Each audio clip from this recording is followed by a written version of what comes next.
Hello class 9। तो इस video में हम लोग डिस्कस करने वाले हैं न्यू आर एस अग्रवाल के चैप्टर को, जो कि मैथ्स का है, कॉन्ग्रुएंसी ऑफ ट्रायंगल्स। और इससे पहले वाले वीडियो में हम लोग कॉन्ग्रुएंसी ऑफ ट्रायंगल्स के पांचों केस को समझ चुके हैं, जो कि इस चैप्टर को कंप्लीट करने के लिए काफ़ी है। और तुम वेरियस टाइप ऑफ क्वेश्चन देखोगे इस वीडियो में, इसलिए लास्ट तक बने रहो। साथ ही साथ अपने दोस्तों के साथ शेयर करो, वीडियो को लाइक करो, चैनल को सब्सक्राइब करो। तो हम लोग पहला क्वेश्चन देखते हैं। काफ़ी सिंपल क्वेश्चन है और उन्हीं कॉन्सेप्ट्स के आधार पर बनेगा जो 5 कॉन्सेप्ट्स हम लोग पढ़े हैं इस चैप्टर के लिए। तो यहाँ पर फिगर दिया गया है तुमको, और फिगर दिया गया है तो साथ ही साथ कुछ गिवन इन्फॉर्मेशन दिया गया है। क्या क्या इन्फॉर्मेशन दिया गया है? तो गिवन है ना, गिवन है। क्या गिवन है? तो ए बी पैरेलल है सी डी के, ए बी पैरेलल है सी डी के, and O is the mid point. वो क्या है? मिड पॉइंट है।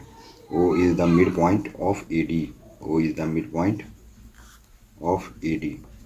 देख लो, ये ओ है, ये मिड पॉइंट है ए डी का, और ये पैरेलल है। देख रहे हो ना, ए बी पैरेलल है सी डी के। तो ये ट्रांसवर्सल के रूप में काम कर सकता है, ये भी ट्रांसवर्सल के रूप में काम कर सकता है। तो हम कोई एक ट्रांसवर्सल लेंगे अपने ज़रूरत के हिसाब से। अब हमको करना क्या है? तो हमको करना यही है कि क्वेश्चन नंबर 1 है, इसमें 2 पार्ट है। पहला क्वेश्चन में हमको प्रूव करना है कि triangle A O B congruent है ट्रायंगल डी ओ सी के। बात समझ रहे हो? ए O B D O C के कंग्रुएंट है, ये हमको साबित करना है। तो सबसे पहले हम क्या करेंगे बताएं, लिख देंगे in triangle A O B and triangle D O C we have. हमारे पास क्या क्या है? इन 3 चीज़ खोजना होता है कंग्रुएंट करने के लिए।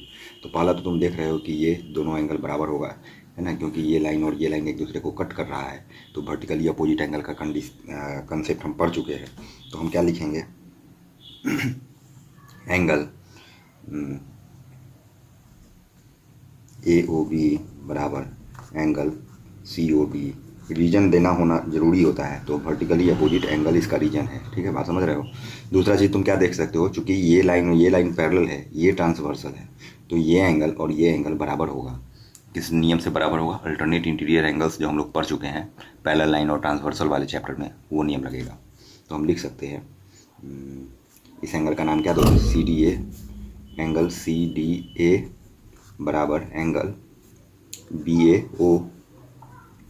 रीजन देना ज़रूरी होता है। रीजन में क्या दोगे? Alternate angles.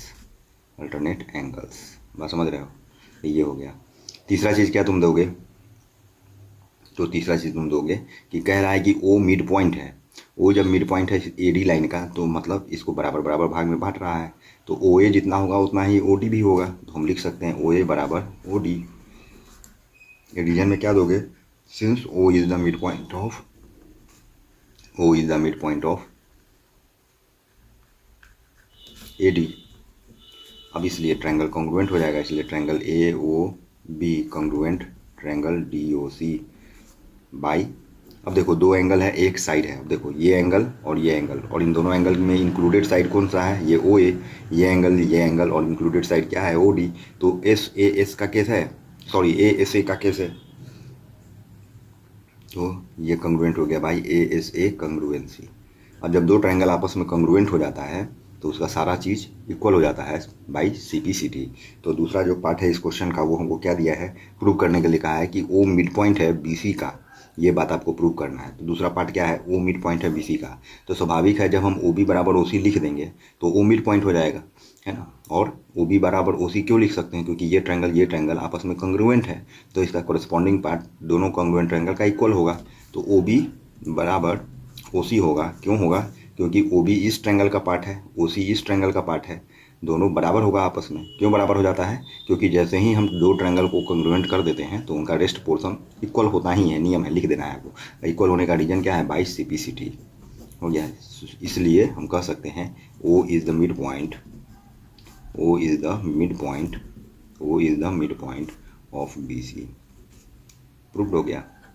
तो ये पहला क्वेश्चन था, काफ़ी इजी है। हमको लग रहा है कि तुमको समझ में आया होगा। नहीं आया हुआ है तो कमेंट करो, कमेंट करोगे तो हम फिर से बताएंगे इसको। और नहीं आ गया है तो लाइक करो, शेयर करो, सब्सक्राइब करो। अब क्वेश्चन नंबर 2 देखो। क्वेश्चन नंबर 2 भी काफ़ी इजी है। इसका फिगर कुछ इस प्रकार से बनेगा। ये यहाँ से आया, ये इधर गया, और ये इस तरह से आता है। अब बोल क्या रहा है? यहाँ पर 90 डिग्री बनता है, यहाँ 90 डिग्री बनता है। इसका नाम दे दो A B C O D. ठीक है। अब ये और ये क्या हमको गिवन क्या है, देखो तो इस क्वेश्चन में गिवन है, इंफॉर्मेशन क्या दिया है कि ए डी और B C, A D and B C are equal perpendiculars हैं, ठीक है, परपेंडिकुलर्स हैं किस पर, टू लाइन ए बी, ठीक है। ये देख रहा, ये ए डी और बी सी परपेंडिकुलर्स हैं, है ना, किस पे, इस लाइन पर, ये इस पर परपेंडिकुलर है, यहाँ 90 डिग्री बना रहा है परपेंडिकुलर का मतलब, और यहाँ पर परपेंडिकुलर है 90 डिग्री बना रहा है, ठीक है। तो यहाँ तक तुम समझ गए। हम लोग को प्रूव क्या करना है इस क्वेश्चन में कि सी ए क्या है, सॉरी सी डी, ये जो सी डी है ये बाइसेक्ट कर रहा है किसको, ए बी को। सी डी बाइसेक्ट कर रहा है किसको, ए बी को। सी डी बाइसेक्ट कर रहा है किसको, ए बी को। सी डी बाइसेक्ट कर रहा है किसको, ए बी को। बात समझ रहे हो। तो हम इसके लिए क्या करेंगे, दो ट्रायंगल है, दो ट्रायंगल लेंगे, इन triangle A O D and triangle B O C, है ना। अब क्या क्या चीज़ है, तीन चीज़ हमको खोजना है। तो स्वाभाविक है, हम देख रहे हैं कि ये 90 डिग्री है, ये 90 डिग्री है, तो एक एंगल तो हमको मिल गया। तो नाम लिख दो, D A O, angle D A O बराबर एंगल सी बी ओ बराबर क्या हो जाएगा, 90 डिग्री। रीजन क्या दोगे, गिवन है, ये इन्फॉर्मेशन तो गिवन है। आगे क्या दे सकते हो तुम, ए बी बराबर ए डी, ये भी गिवन है, ए डी बराबर बी सी। देख रहे हो, ये ए डी और ये बी सी इक्वल है ना। क्यों इक्वल है, क्योंकि गिवन है, क्वेश्चन में ही दिया गया है। क्वेश्चन को देखो ध्यान से, और फिर तुम क्या कर सकते हो कि डी ओ ए और बी ओ सी वर्टिकली अपोजिट लग रहा है कि नहीं, तो है, तो लिख देंगे angle D O A is equal to angle B O C. Reason क्या दोगे, चूंकि वर्टिकली अपोजिट एंगल्स। अब इसलिए ये दोनों ट्रायंगल आपस में कंग्रुएंट हो जाता है, इसलिए triangle B O C congruent triangle A O D. अब किस कंग्रुएंसी से, तो A S A included side है,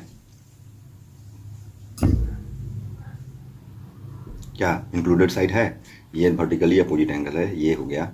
और हम साइड कौन सा इक्वल लिए हैं, ये लिए हैं, तो क्या ये वाला साइड लिए हैं, नहीं लिए हैं, तो ए ए से नहीं होगा, यही ध्यान देना है तुमको।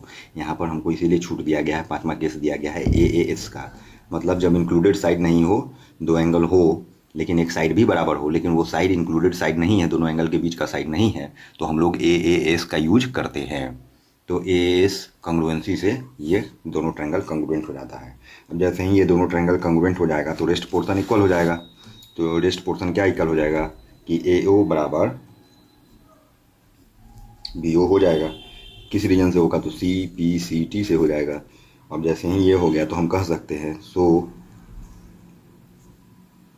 ये सी डी जो है बाइसेक्ट कर रहा है, बाइसेक्ट्स ए बी। बोलो यहाँ तक समझने में कोई दिक्कत है तो कमेंट करते ही नहीं हो। अगर वीडियो देख रहे हो तो देख लो, पूरा मैथ हम स्ट्रॉन्ग करा देंगे, ठीक है। तब तक 2 ही क्वेश्चन है, अगर पसंद आ रहा है तो लाइक ज़रूर करो और नेक्स्ट क्वेश्चन के लिए कमेंट करो। कमेंट करोगे हम नेक्स्ट क्वेश्चन बताएंगे, नहीं समझ में आ रहा है, समझ में आना ही होगा। Thank you.